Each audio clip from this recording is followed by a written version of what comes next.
I got to get my nest here. If anybody knows, I've been recently going to Al-Anon, so I have to get my nest here. So, my name is Abby, and I'm alcoholic. I'm a little nervous. I just realized how many people were here. I spoke a few weeks ago in Hickory to kind of get myself ready. I guess it was God doing for me, I guess, what I couldn't do for myself, because it kind of got me ready for this talk. My sobriety date is August 5th, 2017. I do have a sponsor. Her name is Connie, and she is in Hickory, and she has a sponsor. I have a home group, Forever Newcomers, meets on Monday nights at 8 o'clock at Peace United Church. I'm very active in my home group. I am a part of the district in hospitals and institutions, where every other Wednesday I take a meeting to Fry Hospital, their South Campus in Hickory at 7 o'clock every other Wednesday, and speak to the people there in detox. So something very important for me to carry the message to the alcoholic that still suffers. I'm a huge fan of Tradition 3 and also Tradition 5. Drugs are a part of my story. I don't discriminate, so if anybody has a problem with that, you can call your sponsor. That's not my focus, though, because at the end of the day, what it came down to was I could not stay away from a drink. I want to begin by qualifying myself a little bit as an alcoholic. I remember when I was little, growing up. Well, we lived in West Virginia, and we lived there until I was 9. And I remember when I was in 3rd grade, I cheated on a test.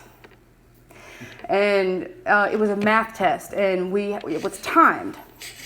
And I remember I was sitting in the back of the classroom, and I had gone ahead and written my answers, and my teacher discovered this, and she erased them. And I remember thinking, I need to learn how to cheat better. Right. Not, I need to, I didn't really suffer any consequences for that, but I remember thinking I need to learn how to cheat better. We moved to Hickory just before I started 4th grade. I don't know if it was the difference in the trees or the kind of grass that was growing, but I had really bad skin, really bad allergies. I grew up with eczema. I still have major problems with that.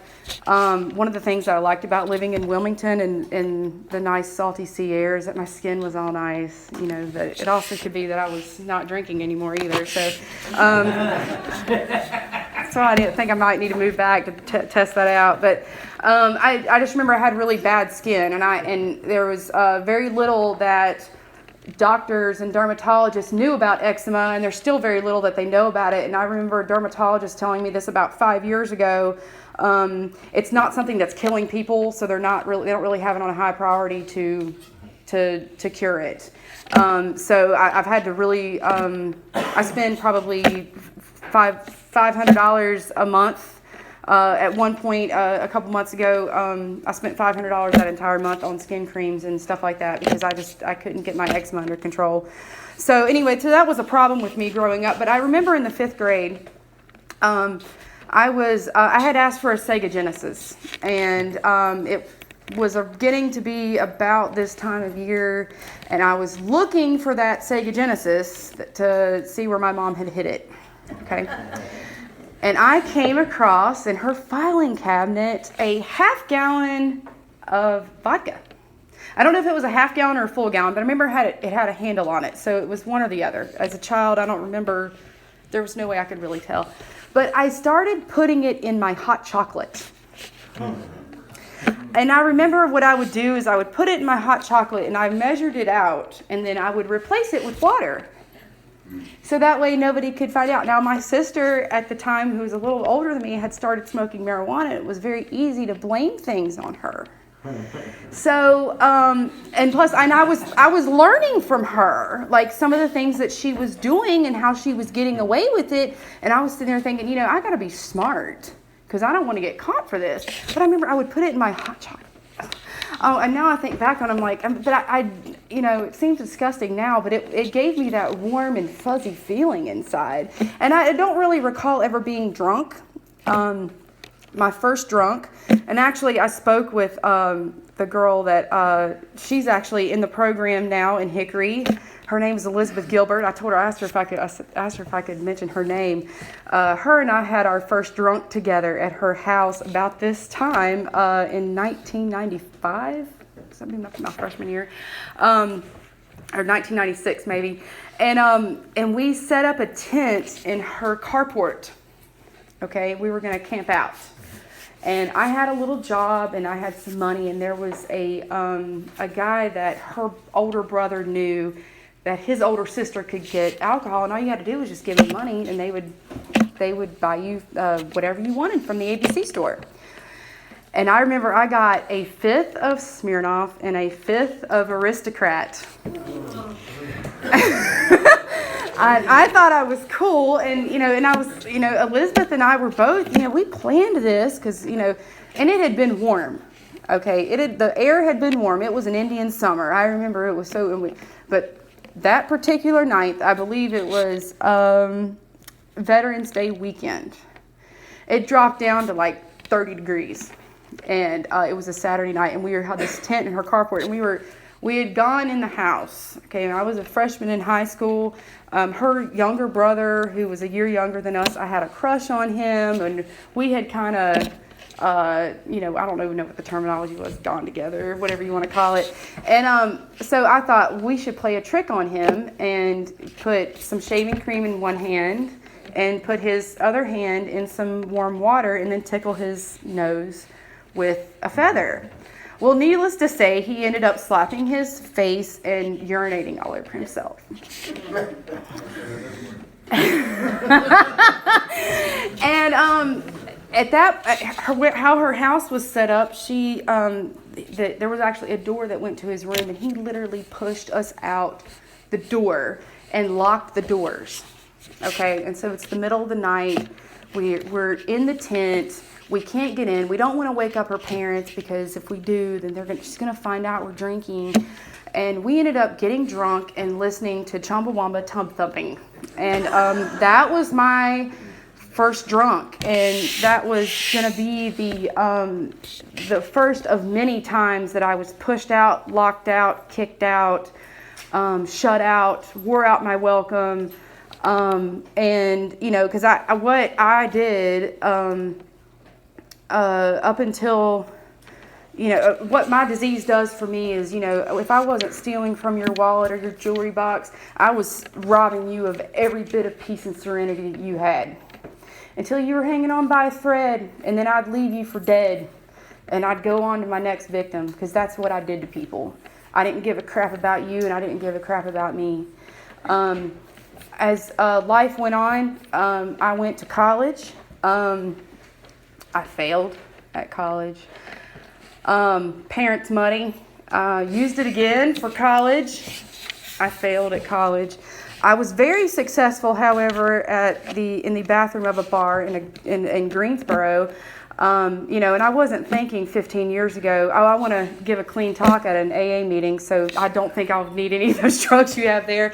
That's the first time that I used drugs, and I was off to the races. And just moving forward to the first time that I walked into the rooms of Alcoholics Anonymous, I had babysat for a lady who didn't care that I drank. Some are sicker than others.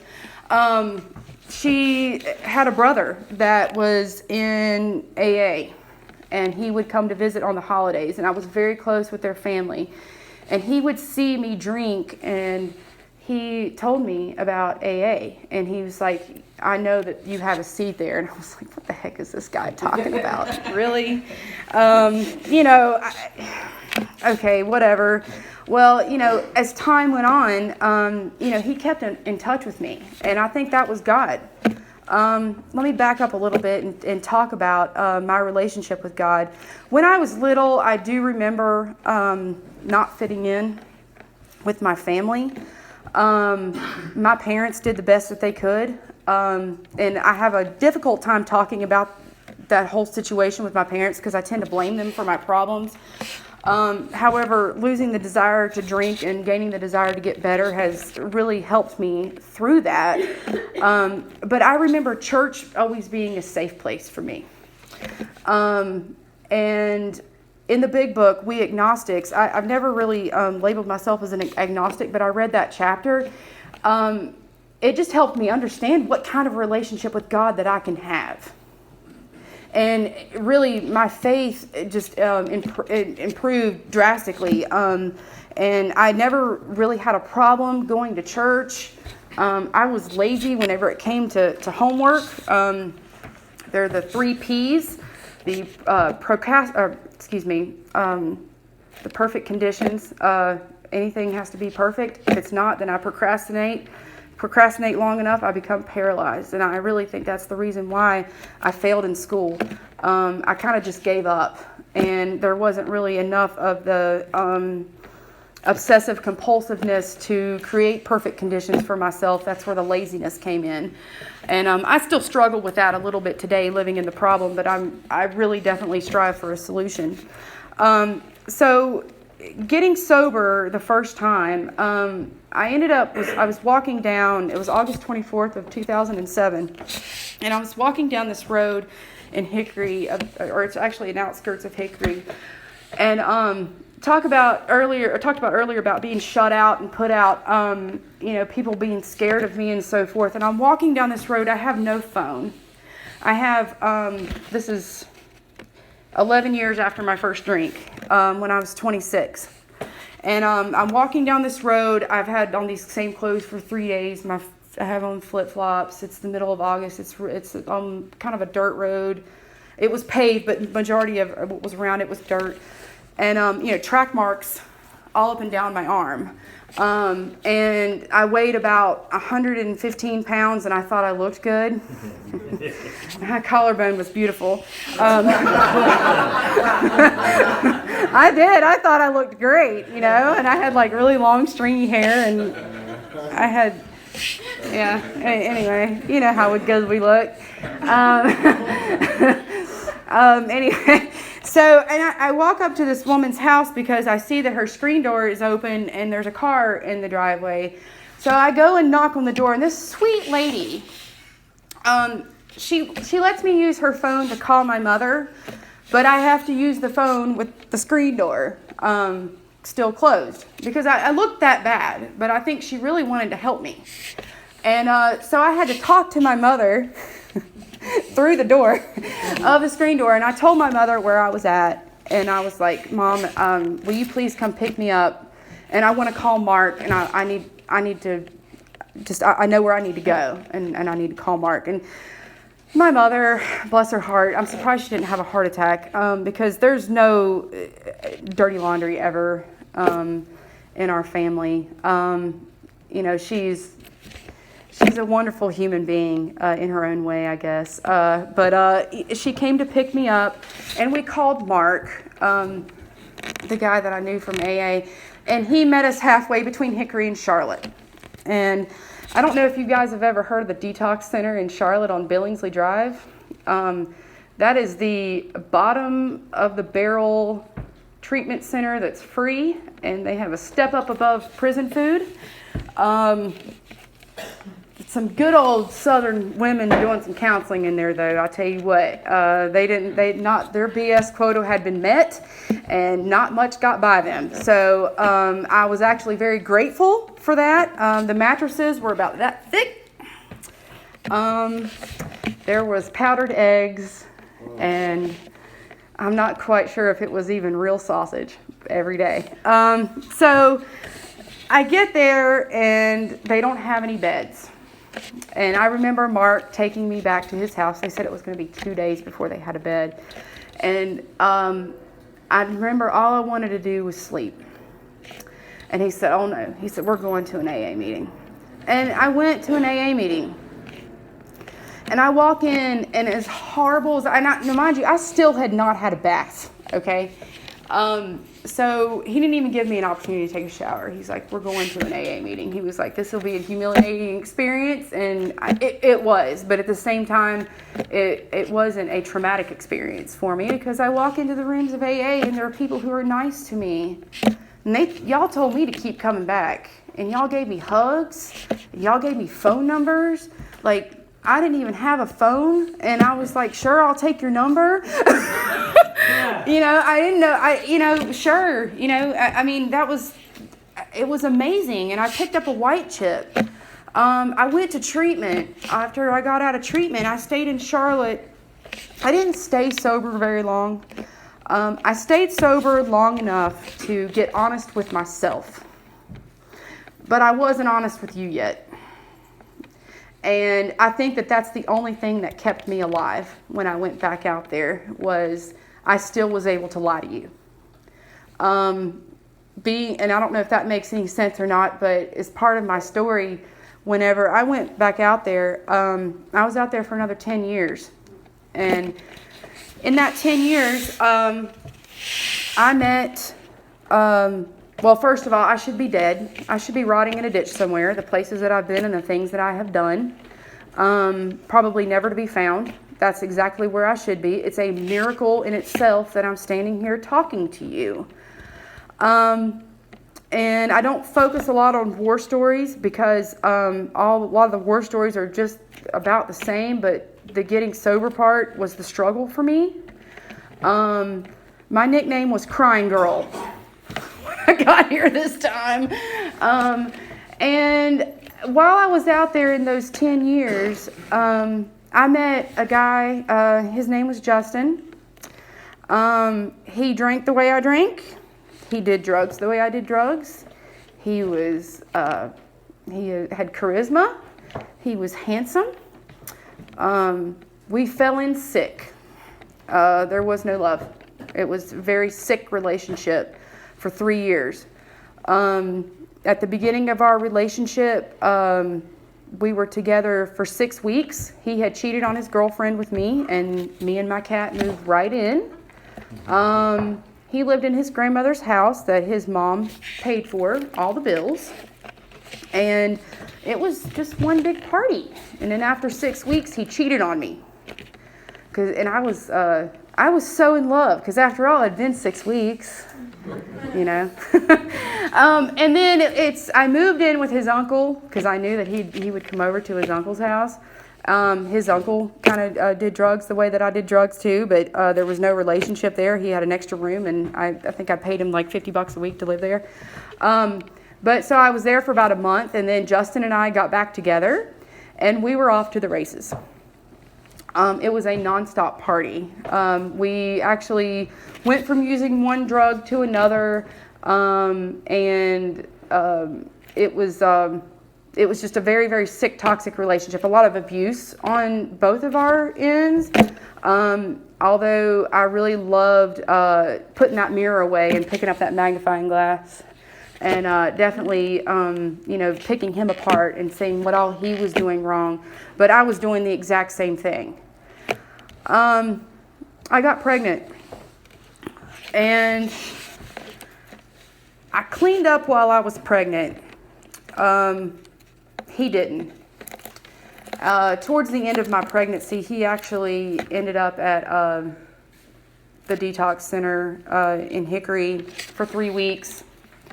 And the only way that they would discharge him is if he had someone living with him at his home. And of course, he picked up the phone and called me. And shortly after I moved in with him, just before I had Isaiah, he started using again, which put me in the position after I had Isaiah to use as well. I had to get out of there. It would be another year before I realized what a danger to myself and everyone else that I was. However, I actually, I got the thought, this is not safe for my child. And God gives me this child, God gave me something to protect. Because the amount of times that Justin beat me up, the amount of times he put me in the hospital, I never ever took that as a sign from God, get the heck away from this guy. And then he puts my son in danger that's 2 weeks old. And I had to go. And I got out of that relationship. I still loved him, though. I wasn't in love with him. Obviously, it was a sick relationship. I was still sick with him, though. I didn't quit using, but I definitely tried controlled drinking and controlled using, which actually worked for a little while. But ultimately, at the end of the day, I couldn't quit. I couldn't stop. I moved in with my parents, and my mom went to Italy for 2 weeks, and my sister was there to help me with the baby, and she's from Raleigh. And I remember the aggravating situation living with my mother. It drove me crazy. And on top of that, I got these, I got alcohol and drugs in my system, just totally throwing me off balance. All my life with my sisters and, my cousins and so forth, I felt like things were blamed on me. I kind of grew up as a martyr, in martyrism, if that makes any sense, being told everything was my fault. And I really didn't know today, I really still don't understand if it was my perspective, if it was my fault, or if it actually was my fault. And, and I'm still working on that with my sponsor. But anyway, so my sister and I were in an argument, and she was like, if you don't like it, then change it. What a concept. So, and it took me another year to process that concept, but I knew exactly what I needed to do, and I needed to revert back to a time and place where I was successful. And that was when I went to treatment. I made the decision, after DSS knocks on the door at my parents' house. In North Carolina, the law is typically you have 30 days to get out if you're evicted, but that doesn't work with DSS and the dwelling from a child. If they tell you have 72 hours to get out, guess what? You got to go. So I leave. I left my parents' house. I had not physically given up custody yet. I was kind of hoping that DSS would stay involved.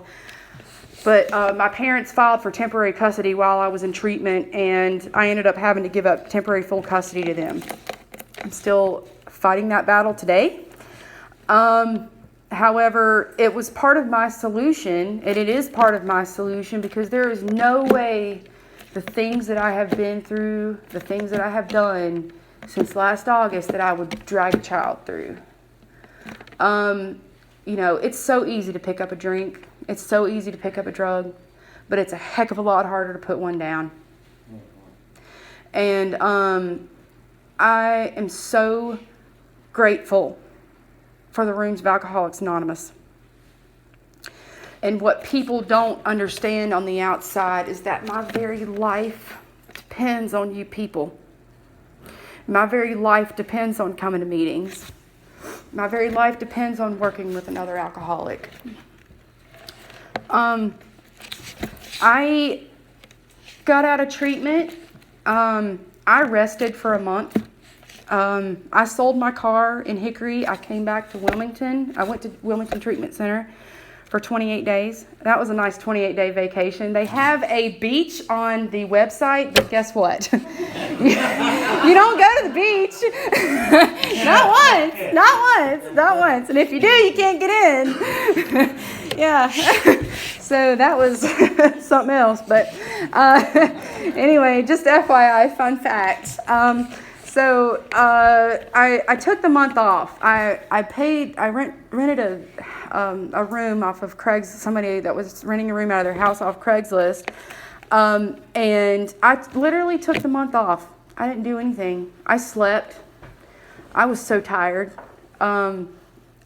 Being with my child and pretty much being a single mom and burning the candle at both ends and constantly arguing and constantly fighting, constantly crying, so confused, literally walking around in circles and not even knowing where I'm at, and hadn't even picked up a drink or a drug. That really took a toll on my body, mind, and soul. It's very wearing on the soul, being an active addiction. And I took the month off. And then part of my custody agreement was to do intensive outpatient treatment.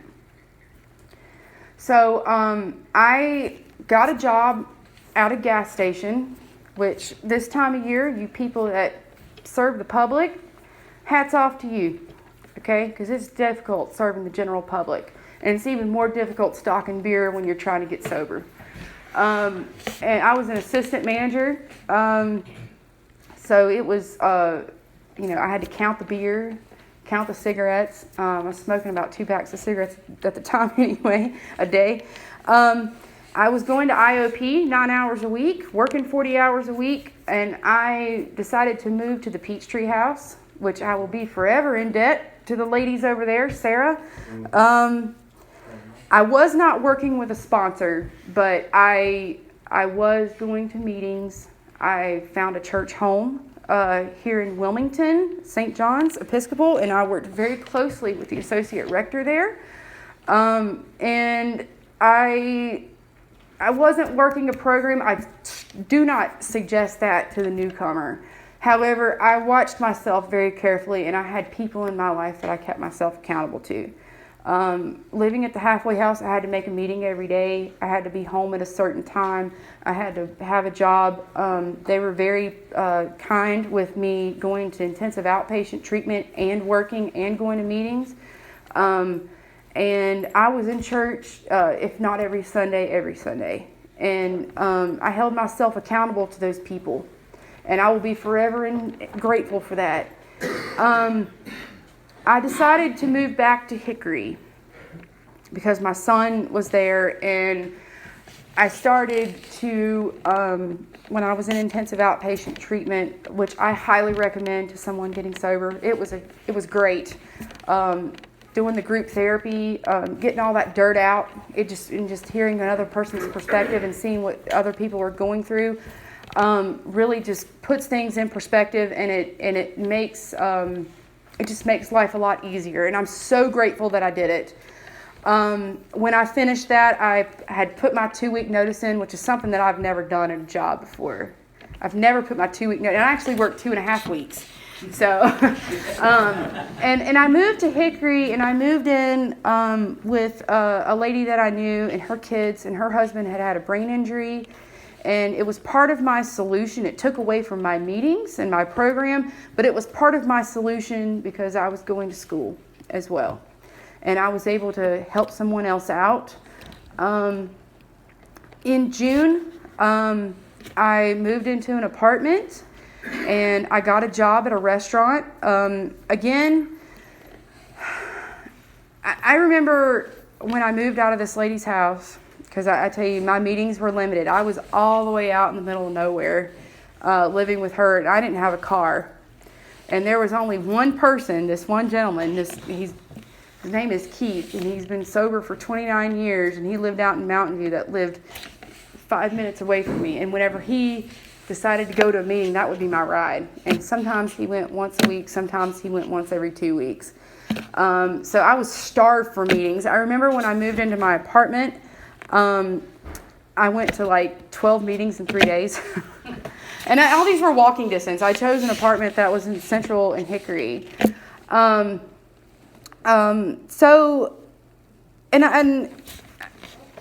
in the midst of all this, I'm having to go to court for custody. My baby's father, Justin, had been there. He served some time in jail while one of our court dates were going on. And I knew that when he was in jail, he would at least have a clear mind. So I initiated contact with him and was actually able to have a somewhat decent, clear conversation with him. And it felt good to talk to him like that. But somebody who's in jail, not willing to admit that they have a problem, and they're actually thinking clearly, the best thing that I could ever say to him is, well, Justin, I love you. And I wanted to make sure that I gave him as much attention as possible while he was in jail and not using, because I like that positive reinforcement. I grew up with negative reinforcement in my life, and I absolutely hated it. And so I wanted to just, I wasn't interested in being in a relationship with him, but I really wanted him a part of Isaiah's life. And his moments that he actually showed some sanity while we were together. He's a beautiful person.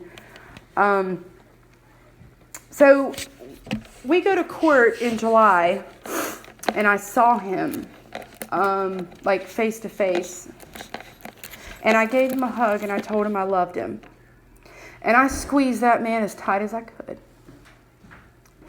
And 5 days later, he was found dead at a gas station. Sorry, he wasn't dead. They took him to the hospital, and he lived for 2.5 more weeks. And his mother had to pull the plug on him. I'm not exactly sure what happened. But I'm very grateful that the last time that I saw him, I got to give him a hug and I got to tell him that I loved him. And I feel like the only way God could save him was to take him away, because the devil had just eaten him up.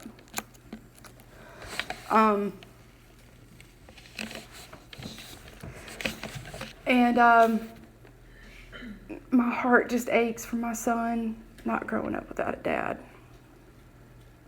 And right now, I'm grateful for my situation. Before DSS knocked on the door at my parents' house, I had gotten on my knees and I prayed and I said, God, please just allow me to make the right decisions. I have 100% faith in you. Please, whatever happens is your will. I just remember I was so desperate, and because I was so torn and I was so withered away. And then not even 30 minutes later, DSS knocked on the door. And I was like, oh, this is your sense of humor? So, that's just how I took it at the time, I guess, because, that was his answer. There are 3 answers from God: yes, maybe, and wait a while. I don't do well today around people in active illness. As a matter of fact, I pretty much confine myself. I don't bury myself in AA, but anytime I go out and do anything, I'm going to an AA meeting, I'm meeting up with AA people, or I'm going to work. I'm working with a sponsor. Step 1, which you guys might know this, step 1 is the only step that mentions alcohol. The rest of it is just us looking in the mirror, me looking in the mirror. Alcohol is merely a symptom of what goes on with me.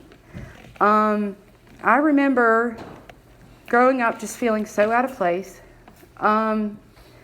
When I got sober the first time, I worked the steps, but I was picking up fake chips. I had drank about 3 weeks after I got out of treatment, so I was not actually sober, and that's kind of where I learned to get honest with myself, but not honest with you. This time around, working the steps with a sponsor, I met this woman who I click with. I talk to her every day. If we don't talk, we text. And working the first step, that was the easy part. Step 2, very easy, because I have never had a problem with knowing that God could restore myself to sanity. However, the only difference between me and God is that God doesn't think he's me. He's not confused about that at all. So sometimes I try to play God and make things go my way. And I've learned working that step that I couldn't do that. When I worked step 3, this was back at the beginning of August.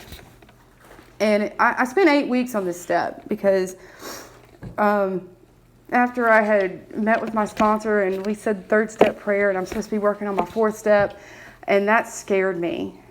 That scared me because the first time I did a 4th step, I remember I didn't like what I saw, and that was one of the things that caused me to go out and drink. And I kept putting it off. She's going, how's that 4th step going? Oh, it's going great. I'm still processing. Everybody knows what it means to process, a fourth step. And then, that was, again, God doing for me what I couldn't do for myself. I was still working on my fourth step when I went to Fellowship by the Sea this year at the end of September. And I heard an Al-Anon speaker. And her name is Robin V. And if anybody can look her up, I think she might have her talk is on YouTube. But Black Belt Al-Anon, she definitely explained what the alcoholic does to a family member or to people around them. And she was the outside looking in, and she just explained it in a gentle way. And I heard this woman talk, and she changed my life. And I really think that was God doing for me, because after I heard this woman talk, I went and I finished my fourth step. And I'm getting chills just thinking about it right now. I did that fifth step with my sponsor, and it was absolutely magical. And in the words of Alicia, it was life-changing. That's what we like to use. Those are the words that we like to use, is life-changing, because that's what this program is all about. I'm self-supporting today. It took me a very long time to get to the point that I was self-supporting. I want to let y'all know that I work at a high-end business furniture company. I'm the fabric coordinator. Sometimes we have fabric that we'll get in, and it has to be split up. So I have to go back to the cutting board, okay? And so I had done several tasks like this the first couple of weeks that I was working there, and then I hadn't had any for a while. But the lady that's the sewer and the cutter for our in our factory, she said, "That's a yardstick." And so I'm thinking, it's 3 feet. Okay, so I had measured out, 2 yards, whatever. Well, okay, so I'm back there and I'm measuring out this fabric. This is probably the 3rd or 4th time I've done it. My boss is back there. He was like, "That's a 2-yard stick." And I was like, "No, it's not. That's not a 2-yard stick. There's absolutely no way." And I had to set this yardstick up, and by God, it was 6 feet tall. And I'm sitting there thinking, my ego thinks that I am taller than a 2-yard stick. So, and it's like when I did my when I did my fifth step, and I was 6 and 7 and looking at my character defects, I never mentioned ego. Who mentions ego in their? Who even recognizes that they have an ego? But so I say that, and I'm like, I am taller than a 2-yard stick, okay?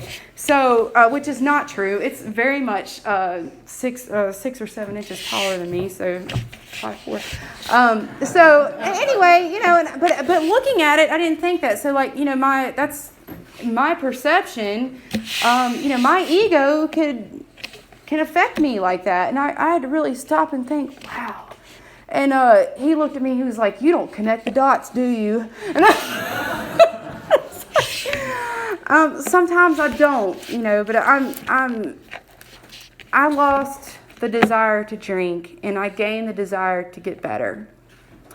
There are some things that I have done in sobriety that, while I was out there and in sobriety, prior to working with a sponsor, I do not recommend getting sober and not working with a sponsor.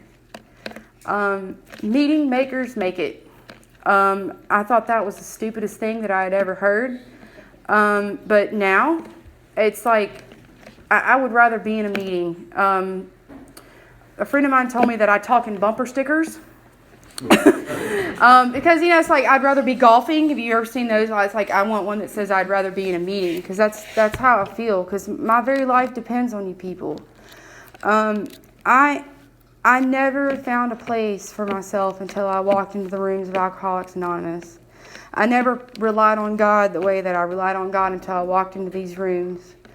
And when I got on my knees just before I got sober and said that prayer to God, my thinking was I would have my son with me. But I did tell him that, I said, "God, I want to be a great mom." And I am a great mom today. I don't have him in my custody yet. But I am a great mom to him, and I'm in a better position, and he's in a better position right now, the way things are going, than we were whenever whenever I had custody of him. I'm in a relationship today, which has never been successful for me in the past.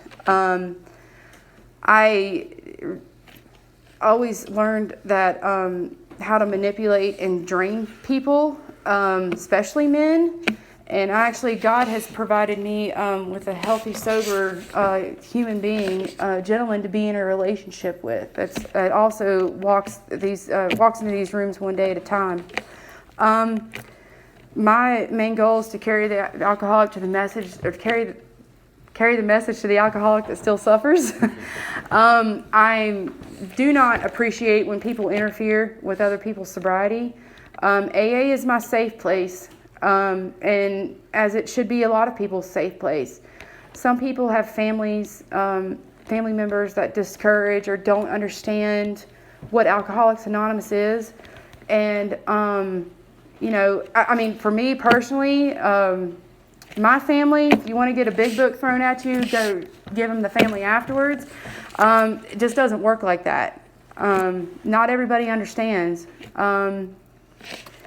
As I said before, I don't do well around people in active illness, which is why I stay within the rooms of Alcoholics Anonymous. I do function in society, but I don't mind going to a restaurant and being around people drinking, but it's just not my personal choice anymore.